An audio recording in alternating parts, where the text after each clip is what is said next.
Hola a todos y todas, bienvenidos nuevamente a otro capítulo de Historias Coloniales. Hoy indagaremos sobre la historia de Diego Basicubio, un sacerdote que vivió entre finales del siglo XVI y principios del siglo XVII en el sur del Perú, para ver cómo las estrategias y las luchas por la supervivencia tomaban cuerpo en los actores de la sociedad colonial.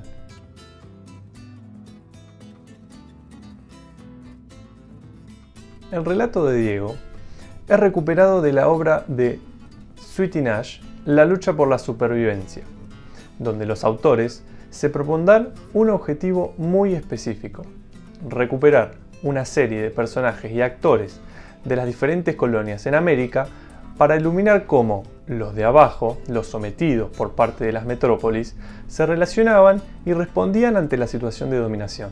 Poniendo en práctica estrategias de resistencia, estas personas reaccionaban ante el contexto e intentaban mantener vivos distintos aspectos de sus propias culturas. El caso que hoy analizaremos está enmarcado dentro de la llamada lucha colectiva, es decir, las acciones de supervivencia realizadas por grupos coordinados de personas.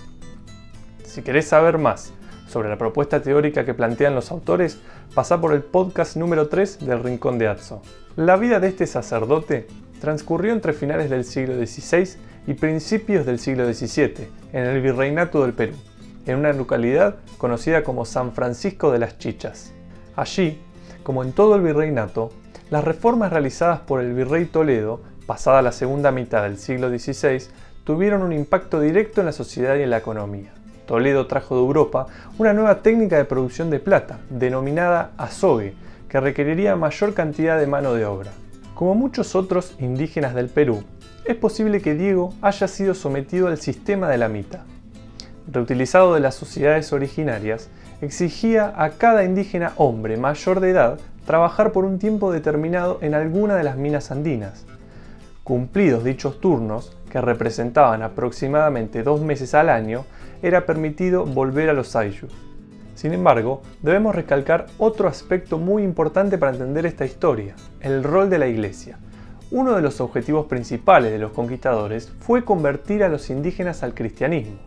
Se llevó a cabo un proceso de educación en la religión cristiana, buscando que los indígenas abandonen sus cultos prohibidos, para que las generaciones futuras de los indígenas los abandonen desde pequeños. A partir del siglo XVII, esta política religiosa se endureció. A través de la imposición violenta, de la destrucción de figuras y templos y la prohibición de ritos, se intentó de esta manera borrar con todo rastro de los cultos americanos previos.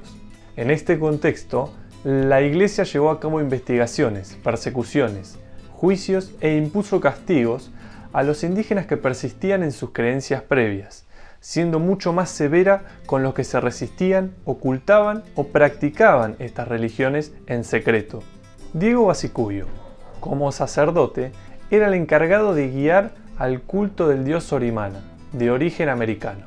Habiendo heredado la huaca de su abuelo y de su padre, así como la enseñanza sobre las plegarias y las ceremonias a realizar, mantenía vivo al dios andino entre los integrantes de su comunidad. En una cueva de las inmediaciones estaba oculto el santuario donde se guardaba la huaca y se celebraban los ritos al dios Sorimana. El problema apareció, entonces, cuando Diego fue acusado ante el padre de la parroquia local por practicar y predicar un culto prohibido. Más o menos cuando le contás a tu mamá que tu hermano se mandó una... Recordando lo que explicamos sobre el rol de la Iglesia frente a estos temas, el padre inicia una investigación y es aquí donde, a través de los documentos que nos quedaron de la búsqueda del padre, podemos ver cómo se las ingenió Diego para mantener vivo al dios andino. Como dijimos al principio del video, el caso de Diego forma parte de las estrategias de lucha colectiva. Esto significa que, además de él, otros actores intervinieron y colaboraron con Diego para mantener el culto secreto lejos del padre de la parroquia. Llegado el momento, Diego tuvo que confesar su delito, pero no se iba a dejar vencer tan fácil. Cuando el padre le dijo que le revele dónde se hallaba la cueva donde guardaba la huaca, Diego lo guió hacia la cueva, donde se celebraba un culto rival al de Sorimana. Enfurecido, el padre le solicita a Diego que le entregue la huaca, Este entonces, en complot con el curaca y otros miembros de la comunidad, prepara otra piedra de dimensiones similares y hasta le confeccionan las mismas telas que vestía el original. La verdad, este Diego la tenía re clara.